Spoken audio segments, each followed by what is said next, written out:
নমস্কার বন্ধুরা, ভ্রমণের চ্যানেলে আপনাদের সবাইকে স্বাগত জানাই। আজ আমি বানাবো তপসে মাছের ফ্রাই। চলুন বন্ধুরা, তাড়াতাড়ি দেখে নিই।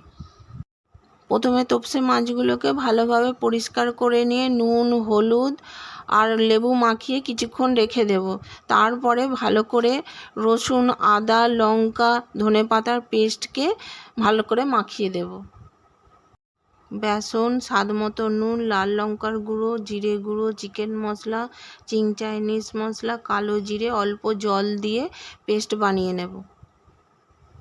পোস্ত দিয়ে আরও একবার মিক্স করে নেব। কড়াই গরম হলে তেল দিয়ে তপসে মাছগুলোকে অল্প ভেজে নেব। ভাজা হয়ে গেলে তুলে নেব। এরপর বেসনের ব্যাটারে মাছগুলোকে ডুবিয়ে নিয়ে কড়াইতে দিয়ে দুই পাশ ভালো করে ভেজে নেব। বন্ধুরা, খুব ভালো হয়েছে। এইভাবে বানান। লাইক, শেয়ার, সাবস্ক্রাইব করতে ভুলবেন না। আবার দেখা হবে নতুন কোনো রেসিপির সাথে। ততক্ষণ ভালো থাকুন, সুস্থ থাকুন।